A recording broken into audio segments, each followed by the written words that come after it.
오늘 본문에 보니까 말씀 가운데서 가장 중요한 키워드가 있습니다. 우리 복음이라고 하는 말씀이 나오죠. 우리 복음, 우리의 복음. 사실 알고 보게 되면 이 우리 복음이라고 하는 것은 하나님의 복음입니다. 하나님의. 왜? 사도 바울이 하나님에게 받은 복음이기 때문에 하나님의 복음이다. 이 복음이라는 말은 영어로 특별히 여러분께서 이해를 잘 하시기 위해서 영어로 말씀을 드리면 가스펠입니다. 가스펠. 이거는 두 가지 영어가 합해져서 된 합성어예요. God이라고 하는 하나님. 스펠이라는 건 말씀하시다, 말한다 그런 얘기거든요. 가스펠을 하게 되면 하나님이 말씀하신 것, 하나님의 말씀이라 그런 얘기죠. 이 하나님의 말씀, 하나님의 말씀하신 그 가스펠, 이 복음은 어떠한 것이냐 하는 것이 오늘 복음에 대해서 아주 잘 요약이 되어 있습니다. 물론 설명은 아주 자세히 안 되어 있습니다만은 신학을 공부한 사람은 말할 것도 없고 공부를 안 했다 하더라도 하나님 말씀을 많이 들은 사람들은 이 내용을 벌써 다 환하게 끼고 있습니다. 다 알 수가 있어요. 그렇죠? 이 하나님의 복음인 말씀, 하나님의 말씀은 인간의 말하고 다르다는 겁니다. 인간의 말은 뭡니까? 인간의 말은 그 여러 가지 차원에서 여러 가지 성격에서 제한이 되어 있어요. 쉽게 말하게 되면 첫째로 여러분이 여기서 말씀을 대화를 할 때에 옆에 있는 사람이 가까이 있을 땐 듣는데 조금 떨어지면 그 음성이 거기까지 도달을 못해요. 그렇죠? 지난번에 저희가 여기서 재직회를 했는데 요만한 그러한 성전 안에도 제 목소리가 안 들린대요. 권사님들이 무슨 소리인지 안 들린다고 합니다. 그래서 오늘은 재직회를 좀 아주 좁은 데 가서 하려고요. 거기서 아주 잘 들리는 데 가서 하려고 지금 그렇게 제가 생각을 하고 있습니다. 그건 뭐를 말합니까? 그건 우리 인간의 음성에 제한이 있다는 거예요. 한계가 있다는 거예요. 여기서 여러분이 말해가지고 한국에 들립니까? 안 들려요. 그런데 기술을 사용해가지고 전화통을 들고 한다든지 아니면 또 무슨 인터넷을 가져가게 되면 또 듣는단 말이죠. 그렇죠? 그것도 한계가 있는 거예요. 인간의 말이라고 하는 것은 그 영향력에 있어 굉장히 한계가 있는데 첫째는 음성 자체가 들리질 않아요. 다른 사람들이 들려요. 그러나 하나님의 말씀은 시편 19편에 있는 것 말씀으로 소리도 없으나, 그렇죠? 아무 소리도 없는데 어떻게? 온 세계에 퍼진다 그랬어요. 그렇죠? 하나님 복음이 그래요. 그래서 이 다음에 하늘나라 가가지고 심판대에 딱 서서 믿지 않는 사람들이 아이고 나는 세상에 있을 때 복음을 듣지를 못했습니다. 예수가 누군지도 모릅니다. 그 핑계 못한다는 거예요. 어떠한 방법을 통해서도 하나님께서 들려주셨어요. 그 방법은 여러 가지가 있겠지만은 직접 들려줄 수도 있고 학교 가서 들을 수도 있고 교회 와서 설교로 들을 수도 있고 친구지간에 얘기하다 들을 수도 있고 하다못해 그저 꿈속에서 하나님께서 그저 이렇게 암시해 주실 때도 있고 많을 거 아닙니까? 여러 가지 방법이 있어요. 그래서 우리가 구원이라고 하는 것은 예수님 못 만나면 예수님하고 컨택이 안 되면 구원 못 받습니다. 근데 옛날에 구약시대에 있는 교인들이라든지 지금 오지에 전도가 안 돼 있는 그런 지역에 있는 그 사람들은 어떡합니까? 그 사람들은 예수 이름을 듣지도 못하는데 그 사람들은 듣지 못하니까 그냥 하나의 후리로 이렇게 구원을 받는 겁니까? 그래서 자동적으로. 그것도 아니거든요. 예수 믿어야 돼요. 예수 믿고 예수님하고 컨택이 돼야 돼요. 그 컨택되는 방법은 우리는 모르지만 하나님은 다 아십니다. 지금 말씀드린 대로 직접 친구를 통해서 전도를 듣는다든지 가족을 들여서 전도를 듣는다든지 미션스쿨에 가서 또한 말씀을 전해받는다든지 또 많잖아요. 직장에 가서 또 듣는다든지 지금 예수 모르는 사람이 어디 있습니까? 예수님. 그러나 지금도 그 복음을 제대로 듣지 못한 지역들이 많다고 그래요. 아직도 네이티브 같은데 아직도 전도가 안 된 데가 있다고 그러는데 그럼 그 사람들은 어떡합니까? 그 사람들도 어떠한 방법을 통해서인지 하나님께서 컨택할 수 있는 그런 기회를 주십니다. 그래서 주님을 영접해야 돼요. 주님하고 만나야 돼요. 주님을 그래서 믿어야 돼요. 주님을 믿지 않으면 구원 못 받습니다. 아무리 여러분이 또 주님을 만나같이 예수님의 이름을 들었다 할지라도 주님하고 컨택을 해가지고 주님을 받아들이지 않으면 또 구원 못 받는 거예요. 그렇죠? 어쨌건 하나님의 말씀은 이렇게 제한이 없이 전파가 된단 말이죠. 그뿐만 아니라 이 하나님의 말씀 그 영향력이 얼마나 큰지 여기 본문에 보게 되면 그냥 몇 가지로 나와 있습니다만은 우리가 간단하게 생각을 해서 이 복음을 통해서 생명을 얻는다는 것이 가장 중요한 거예요. 생명의 역사가 일어난단 말이에요. 그렇죠? 다시 말하면 죄로 인해서 죽을 수밖에 없고 죽었던 우리가 살아난단 말이에요. 뭐 때문에? 복음 때문에. 그 복음을 들음으로 인해서. 그 복음이 사람의 말이라고 하게 되면 한계가 있고 제한이 있고 영향력이 별로 없어요. 기껏 있다고 한다 할지라도 뭐 영향을 끼쳐가지고 권력을 행사한다든지 또 성인이 돼가지고 성자가 돼가지고 사람들에게 조금 본이 된다든지 뭐 그런 것 정도 아니면 또 지식을 많이 쌓고 철학을 많이 하고 공부를 많이 해서 제자들에게 영향을 준다든지 뭐 그런 정도거든요. 아무리 그런 영향을 준다 할지라도 절대로 우리의 영혼을 구원할 수는 없단 말이에요. 우리의 생명을 줄 수 없단 말이에요. 그렇죠? 이게 문제라는 거죠. 그러나 하나님의 복음은 우리에게 생명을 준다고 하는 것이 키포인트입니다. 우리가 죽을 사람이 살아난단 말이에요. 지옥 갈 사람이 천국으로 간단 말이에요. 그렇기 때문에 이 생명을 주는 이 복음이 어떠한 복음이길래 그런 큰 역사가 일어나느냐 하는 것이 오늘 세 가지로 본문에 나타나 있어요. 우선 첫째로 보고 하나님의 복음은 성령으로 되어 있기 때문에 그렇습니다. 성령으로 되어 있었어요. 다시 말하면 이 복음은 성령의 감동으로 된 거예요. 그렇죠? 하나님의 말씀은 성령의 감동으로 됐기 때문에 이 감동으로 인한 성령의 감동으로 인한 하나님의 말씀을 듣게 되면 사람이 감동이 일어나고 마음이 움직이고 자기 죄를 깨닫게 하고 회개할 수 있는 능력까지 준단 말이에요. 그래서 성령이 감동해가지고 된 복음의 말씀을 듣게 되면 우리 속에 그 말씀을 듣고 생명의 역사가 일어나는데 그 일어나는 역사가 뭐냐 그러면 중생하는 역사예요. 거듭나는 역사. 우리를 거듭나게 해주신단 말이에요. 그러면 세상 사람들이 아무리 말재간에 있고 아무리 또 훌륭한 그러한 글을 또 그러한 그 언어를 가지고서 설명하고 설득을 시킨다고 해도 우리를 살려낼 수는 없단 말이에요. 우리에게 생명을 줄 수가 없다 그런 얘기입니다. 중생시킬 수가 없다는 겁니다. 그러나 하나님의 말씀은 성령으로 감동된 것뿐만 아니라 성령을 통해서 중생시키기 때문에 하나님의 자녀로 만든단 말이에요. 하나님의 양자가 되게 한단 말이에요. 거기까지가 아닙니다. 이 성령으로 우리에게 오시게 되면 감동을 하게 되면 그렇게 감동해가지고 중생시키는 것으로 멎어지는 게 아니라 주님 나라에 갈 때까지 어떻게 우리를 인도해 주신단 말이에요. 우리 주님께서 그걸 약속하셨어요. 약속하신 그대로 이루어집니다. 예수님께서 떠나시기 전에 내가 하늘나라로 하나님에게로 가는데 가기 전에 너희들에게 다른 보혜사를 보내주리라 그랬어요. 여러분 다른 보혜사라고 하는 말을 보게 되면 무슨 먼저 보혜사가 있길래 다른 보혜사라고 했거든. 그 먼저 보혜사가 예수님을 말하는 거예요. 그러니까 먼저 보혜사이신 보혜사 역할을 하시던 예수님께서 구속을 해주시고 하늘나라로 하나님에게로 가시면서 너희들을 고아와 같이 과부와 같이 버려두지 않는다고 그랬어요. 그렇죠? 얼마나 믿음직스러운 말씀입니까? 우리를 고아같이 내버려두면 그 얼마나 그 위험합니까? 얼마나 또 고족해요. 근데 우리 주님 그걸 다 하시고서 주님 가심고 떠나시면서 너희들을 고아와 같이 버려두지 않겠다. 그리고 다른 보혜사를 보내주겠다. 그 보혜사가 누구라고요? 성령을 보여주시다. 성령을 보내주셨다.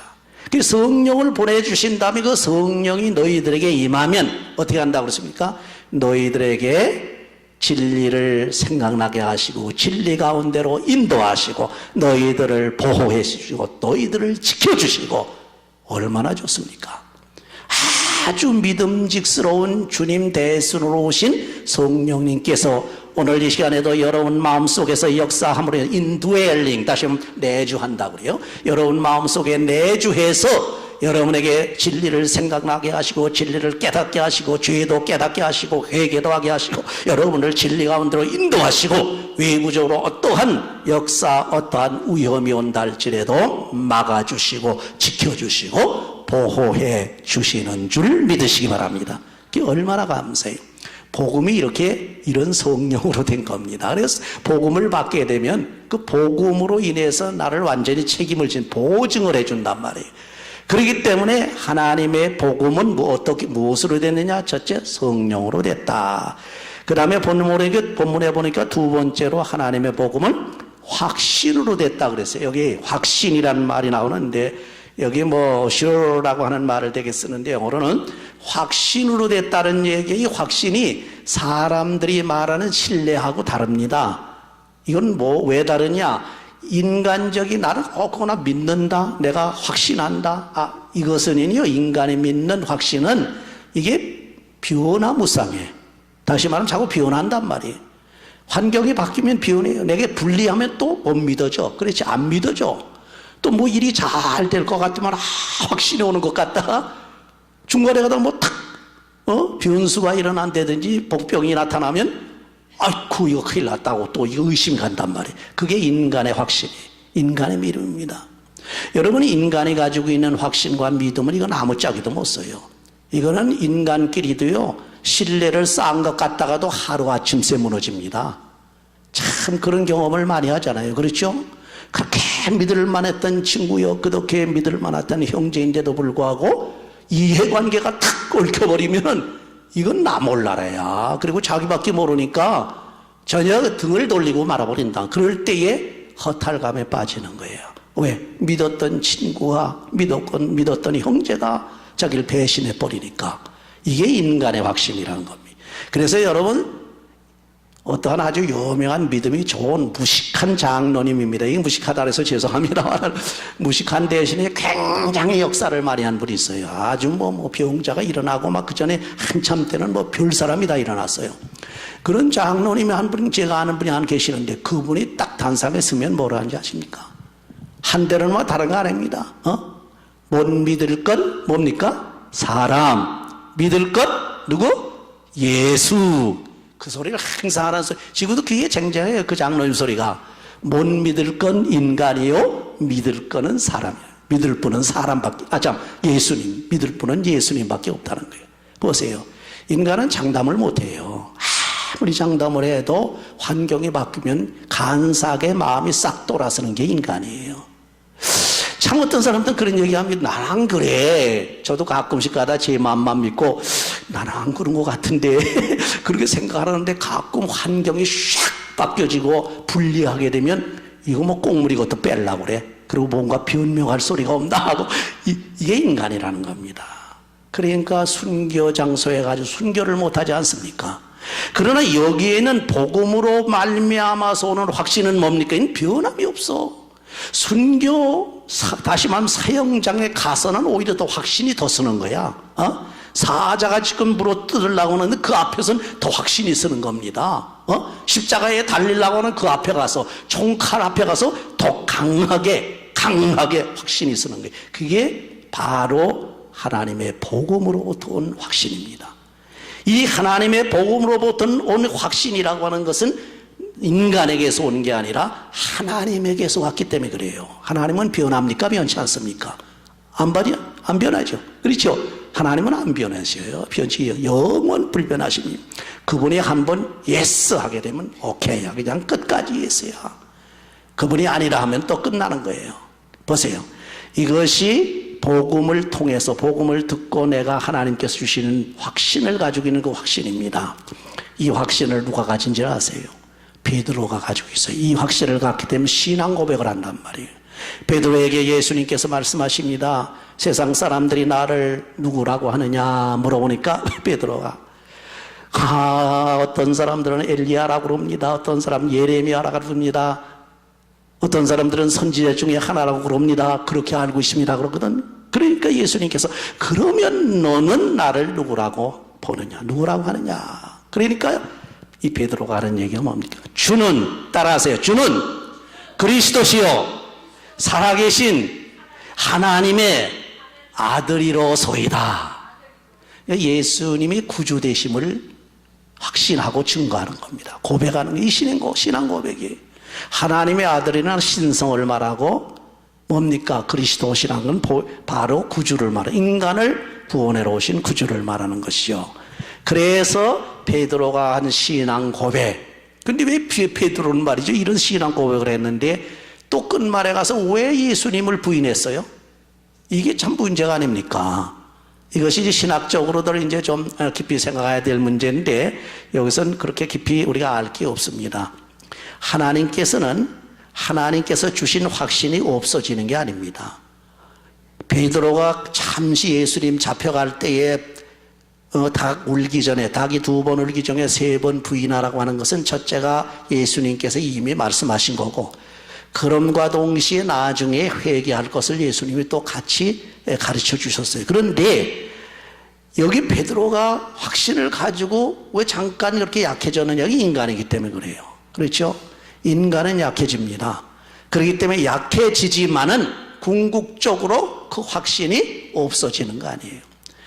이 다음에 여러분들이요, 만약에 이제 환난을 당한다고 가정을 할 때, 그때에 잡아 죽인다고 막 그냥 적그리스도들이 나타나가지고 총불이 들이대고 칼 들이대고 하게 되면, 이거 끝까지 뭐 큰 소리 칠 사람 얼마나 있겠어요? 잠시간은 두려워하고, 아이고, 잘못했어요. 아이고, 안 그러겠어요. 뭐 이럴 거 아닙니까? 그러나 하나님께서 주신 확신, 중생에서 받은 확신은요, 잠시는 내가 주님을 부인하는 것 같지만은 그러고 난 다음에 다시 오는 강력한 확신이 발동을 합니다. 내가 이거 하나님 앞에 죄를 졌구나. 베드로같이 가슴 치고 땅을 치면서 우는 거예요. 그때 예수님의 음성, 달개 울음소리를 들으면서.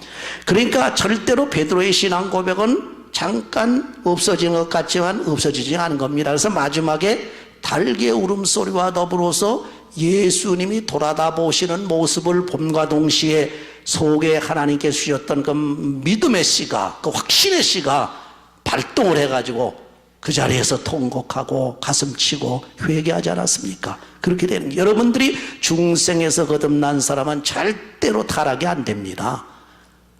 그러면 그 믿음 좋고 중생한 사람인 것 같은데 자꾸 왜 세상에서 못된 짓 하고 자꾸 뭐 죄를 짓습니까? 그건 죄를 짓는 게 당연한 거예요. 그렇죠? 그걸 자범죄라고 그래요. 그러나 원죄와 같은 죄는 안 집니다. 그렇기 때문에 타락이 없어요. 잠시 자범죄로 인해서 타락되는 것 같지만 그것은 큰 영향이 없습니다. 이 베드로와 같은 신앙 고백을 할 수 있을 정도의 그 확신입니다. 이건 바로 예수님께서 하신 말씀, 인간에게서 온 겁니까? 아니죠. 내가 이런 고백을 할 수 있는 것은 뭐 때문에 그렇다고 했습니까? 이 예수님을 알게 하시는 사람이 아니라 했어요. 하늘에 계신 하나님의 아버지라고 그랬어요. 그렇지? 내가 이렇게 고백할 수 있고 이렇게 구세주를, 그리스도를 알 수 있는 것은 내가 잘나고 지식이 있어서 한 게 아니라 하늘에 계신 하나님 아버지께서 알게 해주셨다. 바로 그 확신이에요. 그렇게 되면 이 확신을 갖게 되면 구원에 대한 확신이 일어납니다. 여러분은 그런 구원의 확신을 가져야 돼요. 지금도 저도 그렇게 생각합니다만, 내가 어떠한 행동의 여하에 막론하고 내가 심지어 아주 못된 죄를 졌다 할지라도 나는 지옥 안 간다, 이런 확신을 가져야 돼요. 그럼 뭐냐? 그럼 죄 짓고 살지요? 아닙니다. 죄 지은 사람들은 분명히 죄에 대한 보응을 받아야 돼요. 속된 말로 하나님 앞에 매를, 채찍을 직사하게 맞고 나중에 또 돌아오게 되는 거예요. 이제 그런 겁니다. 원죄와 같은 죄를 안 진다. 그래서 이런 확신이 들어온 사람에게 또 하나 이만한 확신이 뭐냐 하게 되면 세상에서의 모든 일이 하나님께서 축복해 주신다고 하는 축복의 확신까지 들어온단 말이에요. 그러니까 염려가 안 된단 말이에요. 물론 그 축복이라고 하는 것은요, 다른 사람들하고 똑같은 건 아닙니다. 어떤 사람들은 물질을 많이 얻고도 축복같이 살지 못하는, 축복인 줄 모르고 사는 사람이 있어요. 어떤 사람은 그저 자기가 어려운 것 같다 할지라도 축복을 마음껏 누리고 사는 사람이 있어요. 행복이라고 그러지, 그걸. 그렇죠? 행복을. 우리가 지금 다른 사람들 모양으로 몇 백억, 몇 천억 가지고 사는 사람들 아니지 않습니까? 그럼에도 불구하고 우리들이 느끼는 행복, 우리가 누리는 행복은 저들의 행복 저리 가란 말이에요. 그렇죠? 저들의 행복은 지금 자기 육신에 속하고 물질에 속한 잠시 잠깐 그 정욕적인 행복, 조금 말하게 되면은 거짓된 행복을 가지고서 즐겁다고 하지만 우린 그렇지 않다. 이래서 이 축복을 주시는 확신에는 물론 이 축복이라고 하는 것은 마음의 축복뿐만 아니라 물질과 건강과 모든 것을 포함해서 얘기하는 겁니다. 이래서 하나님의 복음은 이런 확신으로 됐기 때문에 신앙 고백을 할 수 있고 구원의 확신을 가질 수 있고 축복에 대한 확신을 가질 수 있다. 마지막에 뭐 하나가 있는지 아십니까? 하나님의 복음은 능력으로 된 것이다. 능력으로 됐다. 그래서 오늘 본문에 보니까 이 능력은 뭡니까? 변화시키는 능력이에요. 변화시키는 능력. 자, 보세요. 하나님의 말씀이 능력으로 되어 있기 때문에 우리 인간을 변화시키는 거예요. 또 우리 인간뿐만 아니라 환경까지도 막 변화를 시켜요. 하나님께서 복음의 능력을 통해서 세계를 변화시킨단 말이에요. 그 다음에 뿐만 아니라 우리 각 개인의 영육간의 질병을 치료하는 능력이 나타나요. 하나님의 말씀도 제가 지난번에 한번 간증을 간단히 했는데 뭐 별것도 아닌데 선교가 가지고 그 설교를 막 하는 도중에 그 말씀을 듣는 순간에 병자가 금방 그 자리에서 낫다고 안 그래요? 그건 하나님의 복음이 능력으로 임해서 그래요. 하나님의 말씀이 능력으로 탁 임하니까 웬 그냥 하나님의 능력이 쫙 부딪히니까 병자가 일어나더라 그런 얘기입니다. 이런 역사예요. 더 중요한 것은 세상을 이기는 능력이 있어요. 세상을.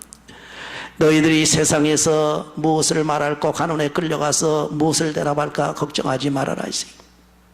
세상에서 어떠한 환난을 당하 절대로 걱정하지 말라 그랬어요. 내가 환난을 이기었노라. 그러니까 우리가 어떠한 환경 속에서도 어떠한 환난 속에서도 세상을 이기지 못하면 큰일 나거든. 그 세상을 이길 수 있는 능력이 어디서부터 옵니까? 하나님의 복음으로부터 이미 우리에게 와 있으니까 걱정하지 말라는 거예요. 하나님의 복음으로부터 능력이 나타나니까 세상을 이길 수 있는 힘을 주신다. 세상을 이길 수 있는 담력을 주신단 말이에요. 어려운 환경과 역경을 극복할 수 있는 능력을 주신단 말이에요. 여러분, 하나님의 복음을 항상 마음속에 간직하시고 그 하나님의 말씀을 따라 사시기를 바랍니다. 그 하나님의 말씀을 따라 살게 되면 하나님의 말씀인 복음이 여러분 속에서 역사합니다. 역사함으로 인해서 세상을 이길 수 있게 하시고 하나님의 놀라운 역사를 일으킬 수 있는 역사가 나타난다는 겁니다. 항상 주님의 복음을 따라 사시는 여러분이 되시기를 주의 이름으로 축원합니다. 아멘. 기도합시다. 감사하신 하나님, 오늘 저희들 하나님의 복음이 말로만 이룬 것이 아니라 하나님의 성령과 확신과 능력으로 임했다고 와서 싸우리. 이 복음이 저희들에게 성령으로 임해서 충만케 하시옵소서. 이 복음이 저희들에게 확신으로 임해서 하늘나라를 소유하고 이 땅 위에서도 절대로 의심하지 아니하고 구원의 확신을 갖게 하시고 능력으로 임해서 하나님께서 이 역경을 저희들이 극복할 수 있도록 우리 하나님께서 도와주시기를 간절히 바라고 원하며 세상을 이기고 극복하고 하늘나라에 임할 수 있는 믿음을 허락해 주시옵소서. 감사하고 예수님의 이름으로 기도하옵나이다. 아멘.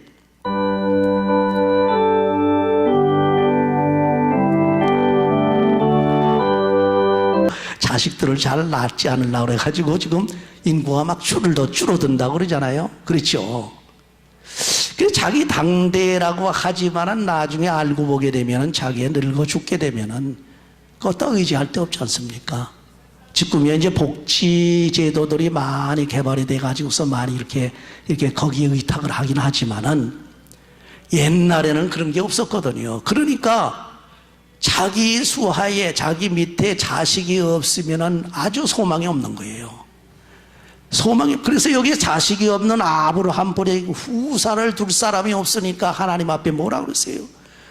이제 후사가 없으니 이제 내 앞에 소망이 없습니다. 이제는 뭐 엘리에셀레 사환한테 맡기는 사환만 하나 소망으로 희망으로 바라볼 수밖에 없습니다. 그랬거든. 그렇잖아요? 이 소망이라는 게 자식이 없어서 소망이 없다는 그런 얘기입니다. 소망이 없는 사람은 기쁨이 없어진다. 절대 기뻐할 수가 없습니다. 그래서 소망이 없는 사람은 기쁨이 없을 뿐만 아니라 앞으로 무슨 희망이 있어야지.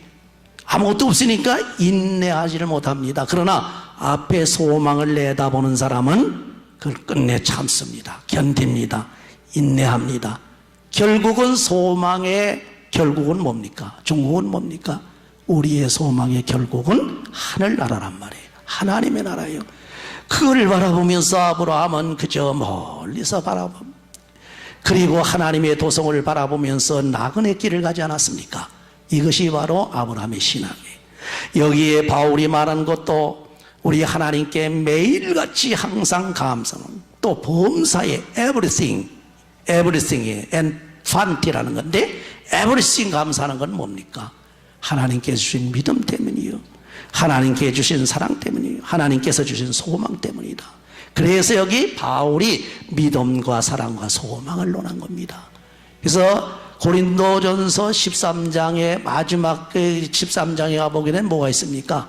거기에 믿음, 소망, 사랑이라고 하는 키워드가 있어요. 이거로 그저 딱 결론을 내리고 말았습니다. 자, 오늘 이 시간 더 시간 말씀드리지 않습니다. 여러분, 믿음이 있어야 됩니다. 믿음이 있어야 역사가 일어납니다. 구원을 받습니다. 또 모든 어려움을 견디고 이겨낼 수 있습니다.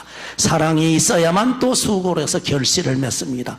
또 소망이 있어야만 인내할 수 있고, 결국은 하나님 나라에서 주님과 더불어 영원히 살 수 있는 놀라운 축복을 받는 줄을 믿으시기 바랍니다. 여러분에게 이러한 사랑과 믿음과 소망이 충만해서 어디를 가든지 언제든지 어디서든지 항상 감사하는 생활을 하시기를 주의 이름으로 축원합니다. 아멘. 기도하십시다. 할렐루야. 감사합니다. 주께서 주신 이 귀한 은혜를 저희들이 생각하고 믿음과 사랑과 소망이 충만한 삶이 되게 하여 주시옵소서. 그래야 항상 하나님께 감사하는 생활을 할 수 있도록 주의 성령으로 도와주시기를 간절히 바라오며 우리 주 예수 그리스도의 이름으로 기도하옵나이다. 아멘.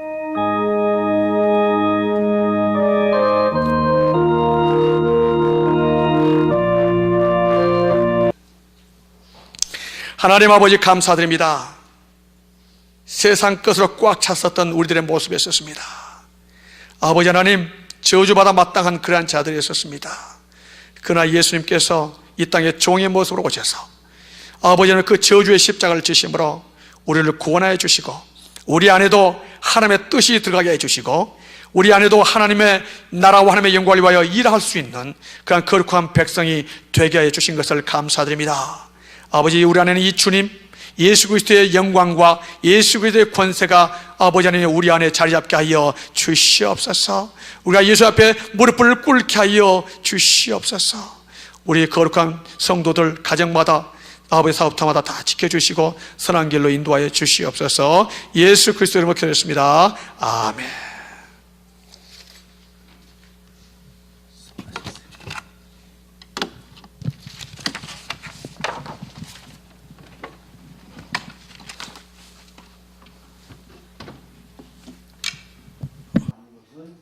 이미 하나님을 알고 하나님의 명령인 줄을 아는 사람이 거룩할 때 그거는 안 된다는 그런 이해가 됩니다.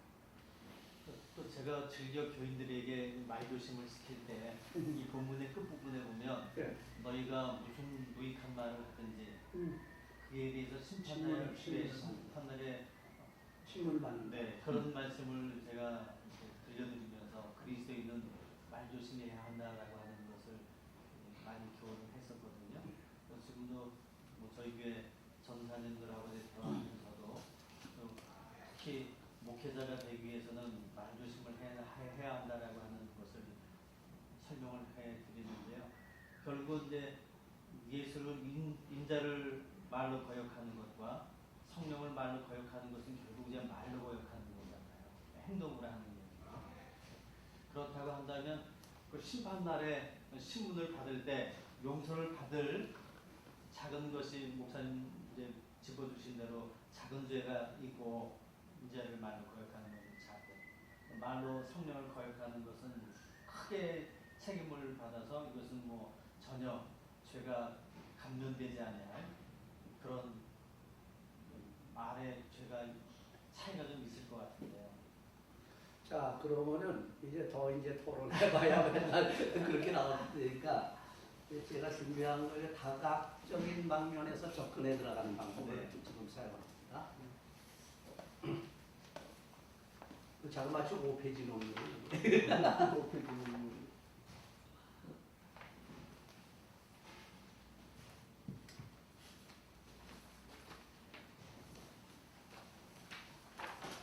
이거는 미리 짚어보지 마시고 차근차근 스텝 바이 스텝으로 이렇게 이해해 나갈 때 여기에 이제 답을 좀 그냥 찾을 수 있지 않겠나 생각합니다.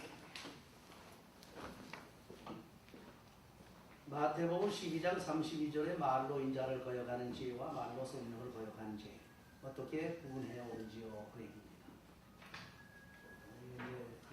이제 목사님이 질문해 온 건데 우선 답변에서 서론을 한번 보시겠습니다.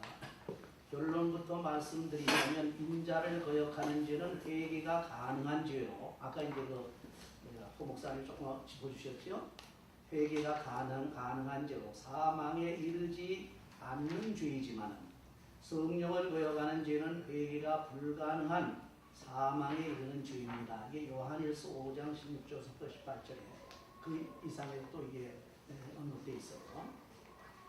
그러니까 죄를 볼 때 회개가 가능한 죄와 회개가 불가능한 죄가 있다는 얘기죠. 이제 이렇게 놓고 출발해 봅시다. 그러므로 인자, 곧 예수죠. 인자를 거역하는 죄는 사함을 받을 수 있지만 성령을 거역하는 죄는 사함을 받을 수 없다는 뜻입니다.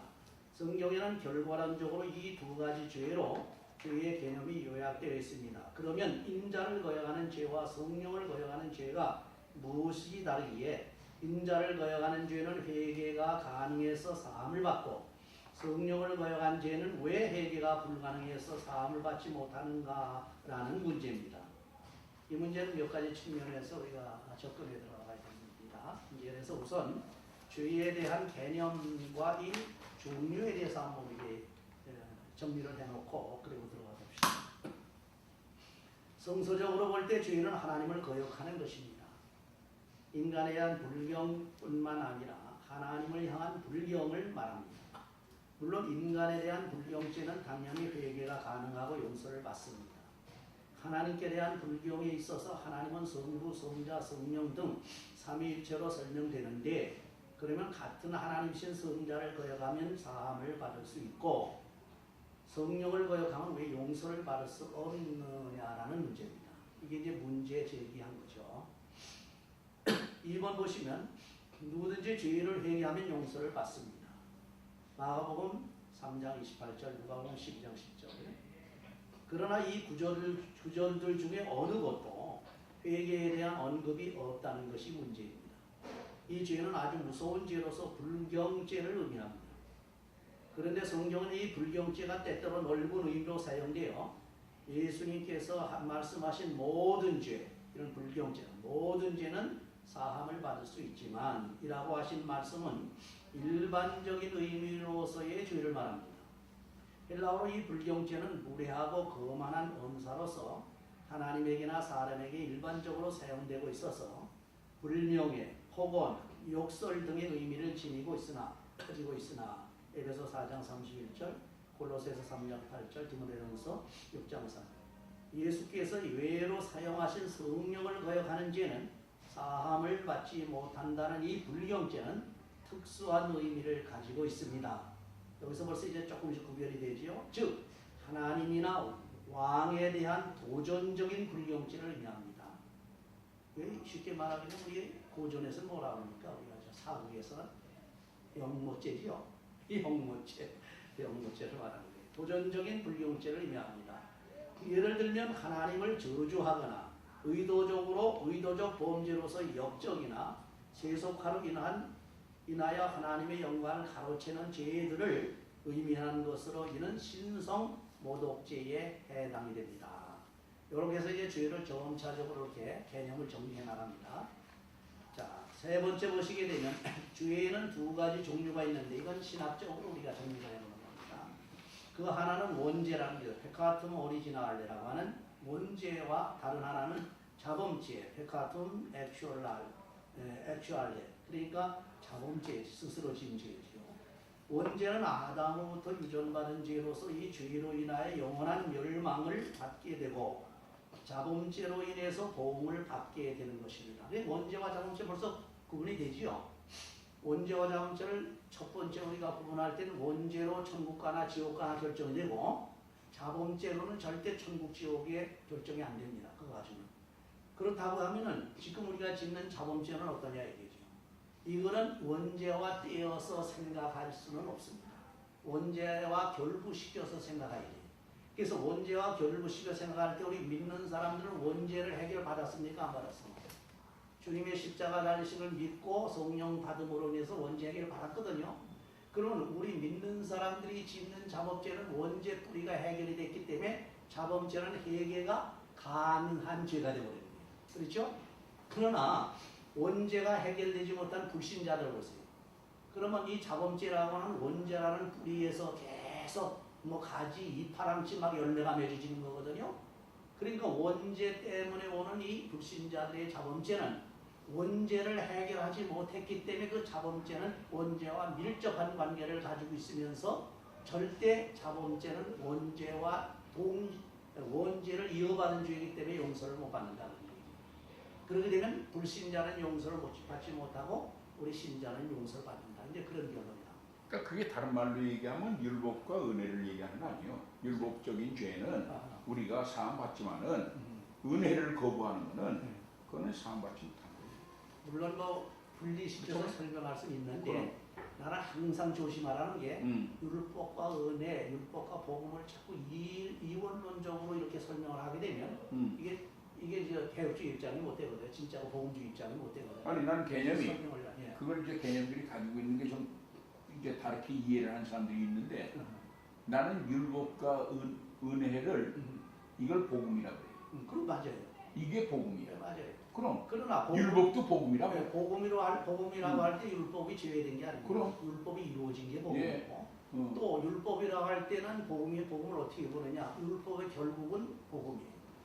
율법이 계속 그대로 완성이 되면 복음이 된다. 그렇죠? 그렇지. 이제 그렇기 때문에 띄워서 분리시켜서 얘기할 때 잘못하면 디스펜세이셔널리즘이 된다. 복음이라는 울타리 안에서 그걸 시부야고 자꾸 이해를 분리하듯이 이거는 이제 세대주의가 된다는 거예요. 그거 항상 조심하라는 거예요. 그러니까 나는 이제 우리 아주 훌륭한 분들도 가끔 설명할 때 보게 되면요, 제일 분명히 개혁주의라고 강하게 강조하면서 설명하는 걸 보게 되면 근본주의, 신근본주의더라고. 그와 같이 우리가 자기는 개혁주의라고 그러는데 그 설명은 목사님 설명은 이해해요. 우리 나이야. 왜냐하면 그걸 분리 안 시키니까. 동전의 양면을 우선 보고서 율법과 은혜를 그리고 목사님이 이쪽 하나를 설명하고 율법을 설명하고 그 다음에 이쪽 면에 있는 은혜를 설명하기 때문에 이해가 되죠. 그러나 이 은혜와 율법은 하나다. 이렇게 생각해서 복음이다. 그렇게 설명을 하기 때문에 이해가 되는 거예요. 그렇죠? 근데 그거 잘못하게 되면 완전히 이분법을 쓰게 되면 이게 세대주의가 되어버리기 때문에 문제가 크게 생긴다는 거죠. 자, 우선 더 나아갈 수 없어요. 지금 하나하나 단계적으로 풀어나가는 거기 때문에 앞에 한 걸 잊어버리시면 뒤에 나오는 것도 연결이 잘 안 돼요. 잘 보시기 바랍니다. 4번 보세요. 원죄와 자범죄와의 관계는 불가분의 관계를 가지고 있어서 이 불가분의 관계가 있습니다. 원죄의 해결 여부에 따라서 자범죄의 결과가 달라집니다. 방금 내가 설명한 겁니다. 그렇죠? 원죄가 해결되지 않으면 자범죄는 원죄와 더불어 사망에 이르는 2차적인 원인이 되지만 원죄가 해결되면 자범죄는 사망에 이르지 않는 죄로 남게 되어 영원한 사망이 아니라 이에 해당하는 보응이 따르게 됩니다. 다시 말하면 원죄가 해결된 사람의 자범죄는 회개가 가능한 죄라는 겁니다. 그 대신 그렇다고 해서 자범죄는 우리가 막 죄가 되겠느냐. 그래서 그 얘기를 합니다. 청년들 보고. 너는 하고 싶은 대로 하라 말이야. 잘 주었는데 못하냐. 그러나 너희들이 진 그 죄에 대한 너희들이 행동한 자유에 대한 책임은 너가 져라. 그게 바로 이 얘기거든요. 그게 보응받는다는 얘기거든. 직사하게 뚫리도 맞으려면 한번 죄 짓고 돌아가 봐라 그 소리입니다. 뭐 질문 있어요? 목사님? 뭐 질문이라기보다는 뭐 복잡하게 생각 안 하는데요. 네. 성경을 거스린다 할 때 이제 목회를 하다 보면 어. 교인들이나 부교육자들 뭐 해서 대인 관계를 하잖아요. 또 동역자들과의 관계도 있고 그러면 이제 상대방하고 얘기를 하다가 잘못됐는데 그리고는 얘기해 준단 말이에요. 알려주고 생각나게 하고 돌이키게 하고 근데 어떤 사람 같은 경우는 강박해서 상대방을 도저히 용납하지 않는 사람들이 있거든요. 참 못됐다 그런 생각하거든요. 성령을 거스린다라고 하는 것은 제가 생각할 때는 성령께서 우리에게 생각나게 하고 알려주게 하고 돌이키게 하고 그런데 계속 거부하고 깨닫지 아니하고 회개를 안 하니까 회개를 안 하는 사람이 어떻게 용서받냐 이 말이에요. 예. 그러니까 성령을 회방한다, 성령을 거스린다라고 하는 것은 뭔가 하면 성령께서 깨우치고 알려주고 회개하고 하는데도 불구하고 거스리는 사람 그거는 끝났다 이거예요. 그죠? 근데 인자를 거역하는 건 뭔가 하면 인자 예수님을 거역하는 거예요. 다시 말해서 메시아인 예수님을 거역하고 복음을 수용하지 아니했을 때에 또다시 그에게 복음이 전달됐을 때는 회개하고 돌아오잖아요. 용서될 수 있다는 거죠. 이제 그게 아까 얘기하던 그 같은 맥락에서 말입니다. 이렇게 요거 보면은 다각적인 측면에서 접근에 들어가서 탁탁탁 정리를 합니다. 그때 이제 그 중에 하나가 목사님도 설명한 게 그 중에 하나. 네. 그러니까 이제 말씀하신 그 내용들이 그 마태복음 18장에 있는 말씀 아니에요. 또죄 저하는 거, 아니 형제가 죄를 범하거든 헌증하는 거, 권면하고 네. 안 들으면 두세 증인 징참하게 하고 안 들으면 교회에 얘기해서 하고 그것도 거부하면은 그 다음에는 엑스커뮤니케이션. 그럼 그게 끝난 거죠. 그럼 그래서 하여튼 봅시다. 더 나가서 봅시다. 이게 미리나 얘기가 왜 곤란하겠다. 자, 5번 한번 봅시다. 이게 스텝 바이 스텝으로 된 거기 때문에 연결시켜서 보시면 됩니다. 결국 영원한 구원과 영원한 멸망, 즉 천국 가는 문제와 지옥 가는 문제는 전적으로 원죄에 달려 있습니다. 그러므로 여기에서 원죄와 같은 죄는 사망에 이르는 죄이며 요한일서 특별히 5장 16절, 히브리서 10장 26절 원죄를 해결한 사람이 스스로 짓는 자범죄를 사망에 이르지 않는 죄라고 합니다. 요한일서 5장 16절. 여기서 원죄와 같은 죄는 뭐요? 원죄는 원죄지. 그게 이제 원래는 원죄 해결하지 못한 사람이 또 그런 죄를 져요. 그러니까 여기서 그러므로 여기서 원죄는 사망에 이르는 죄이며 이래야지 원죄와 같은 죄는 그럼 같은 죄가 뭐 또 있어요? 하나만 딱 집어드릴게요. 어? 그리스도 예수를 다시 십자가에 못 박는 자. 그건 저 히브리서 10장 26절에 27장에 그쪽으로 나와있어요. 그게 무슨 얘기냐면 히브리서 6장 4절에 있는 말씀. 4절에는 6장 4절, 저 10장 26절 그럼. 그 이후에 있는 거예요. 네. 그런데 그거는 알고 보면 원죄나 같은 죄예요. 원죄. 그냥 원죄를 해결 못 받은 사람은 그 같은 죄를 계속 짓는 거예요. 예수를 찾아가고 거부하고 있었던 예수를 거죠. 잡아 죽이고 그럼. 막 성령을 거역하고 그런단 말이에요. 이해가 되죠? 그 얘기예요. 그래서 원죄와 자범죄를 잘 연결시켜 보시라는 거예요. 이게 사실 가장 큰 문제가 되는 겁니다. 그러면 이거 네? 아주 이거 설명 못 해주면 목사님들 절절 큰일 납니다. 우리 저기들 때문에. 자 봅시다. 더 나가서 보면 잘 자세히 드러나요. 그다음에 원죄를 해결한 사람이 스스로가 짓는 자범죄를 사망에 이르지 않는 죄라고 합니다 했어요. 그러므로 사망에 이르는 죄를 짓게 되면 사함을 받을 수 없습니다. 그러나 사망에 이르지 않는 죄는 사함을 받을 수 있다는 말입니다. 이러고 보면 예수님을 신자를 거역하는 죄는 사망에 이르지 않는 죄입니다. 또 성령을 거역하는 죄는 사망에 이르는 죄란 말이에요. 이렇게 이제 딱 나오죠. 그 다음에 이제 봅시다. 그러면 2번에 가서 큰 거 2번에 가서 사함을 받을 수 있는 죄와 사함을 받을 수 없는 죄는 어떻게 다르냐는 얘기입니다. 요한일서 5장 16절에서부터 18절에 잘 나와 있죠. 성경에 보면 사망에 이르지 않는 죄와 사망에 이르는 죄에 대한 신뢰가 분명하게 나타나 있습니다. 예를 들면 베드로와 바울 사도는 사망에 이르지 않는 죄, 즉 회개가 가능한 죄의 경우입니다. 베드로는 예수님을 3번씩이나 부인했고 바울은 앞장서서 하나님의 아들 예수님, 인자와 성도들을 핍박했습니다. 그러나 이들은 가슴을 치며 하나님 앞에 회개하고 돌아와서, 이게 이제 아까 고 목사님 짚어준 거죠. 하나님의 훌륭한 종들이 되었습니다. 이들이 하나님 앞에 지은 인자를 거역하는 죄에 대하여 사함을 받았습니다. 그리고 거기 제가 성경을 쭉 있습니다. 이와 반대로 가룟 유다는 예수를 풀고 성령의 감동을 무시하고 예수님을 거스리는 죄뿐만 아니라 인자를 사단에게 파는 죄로 사함을 받지 못하였습니다. 이렇게 됐어요. 그 다음에 2번 보시면 그 외에도 다윗의 경우 한번 보시기 바랍니다. 다윗은 사무엘하 12장 13절, 시편 51편, 그 다음 시편 32편 한번 보시면 간음죄와 살인죄와 그 다음에 부정직한 거짓말을 한 죄 등의 경우에도 사함을 받았습니다. 이 모든 경우에 중요한 것은 죄에 대한 심각한 후회와 철저한 회개를 통하여 사함을 받았다는 사실입니다. 그러나 성령을 거역하는 죄는 사함을 받을 수 없는데 그 이유가 무엇입니까? 이 경우에는 본문 자체에 직접적으로 언급하지 않고 있기 때문에 이 문맥, 컨텍스트를 잘 이해해야 할 수가 있는 것입니다.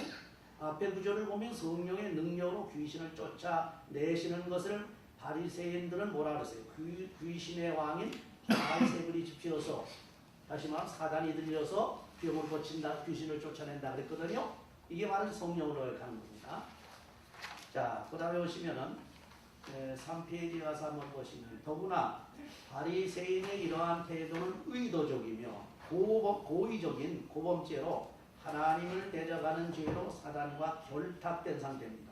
이게 사단과 결탁된 상태라는 것은 영적으로 사탄과 하나 된 것. 우리가 예수님과 결혼하지요. 그와 같은 방식으로 사탄과 결탁이 되어 뛸 수 없는 결탁이 되어버린다는 것. 이런 상태를 말하는 게, 이들은 죄에 대한 가책과 통탄이 없었고 회개 대신에 마음이 강팍하게 되고 죄에 대한 고백이 아니라 음모를 일삼고 있습니다.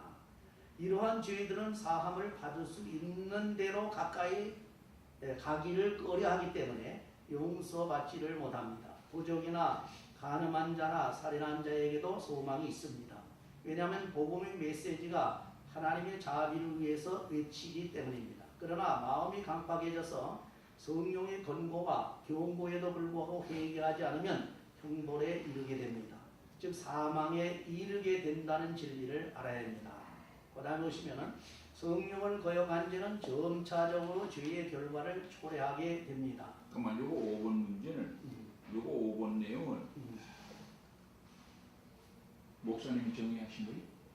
어떤 거예요? 5번이요? 그렇죠. 목사님 정리하신 거예요?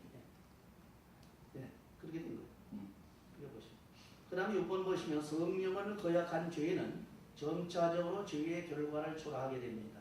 먼저 성령을 슬프게 하면서 에베소 4장 30절 회개치 않으면 성령에게 저항을 하게 되고 사도행전 7장 59절 이러한 현상이 지속되어 발전하게 되면 성령을 소멸하게 됩니다. 데살로니가전서 5장 19절 이러한 과정을 거치면서 마음을 열어 죄의 참상에 대한 두려움과 죄에 대한 슬픔에 사무쳐 회개하지 아니하면 그 마음이 강팍하게 되어 회개를 하려고 해도 회개가 되지 않는 마음의 상태, 암덩어리같이 되어 회복 불능으로 사망에 이르게 된다는 겁니다. 여기까지도 지금 이제는 서론 쪽입니다. 여기까지.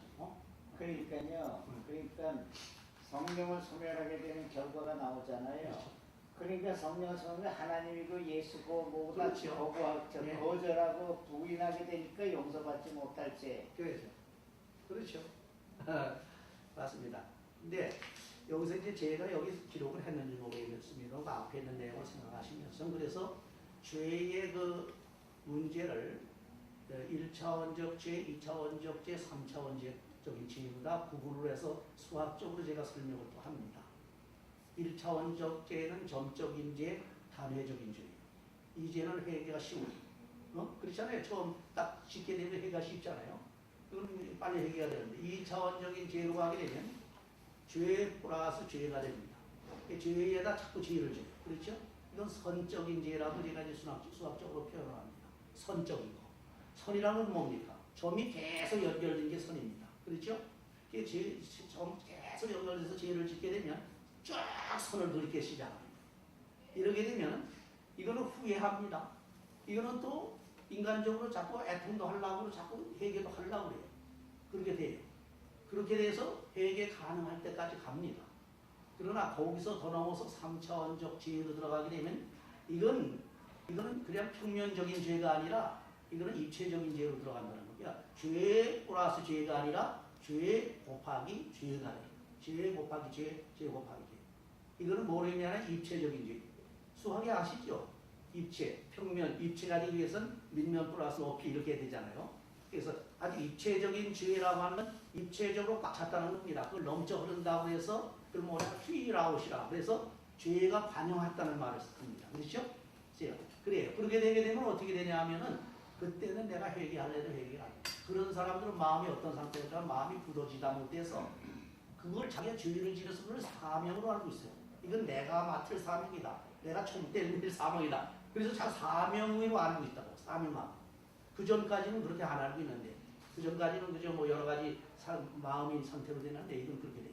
이 단계가 이제 그 욕심이 1단계야. 네, 2단계가 네. 장성하면 죄가 돼. 네. 그 죄를 죄가 잉태하면 죄가 돼.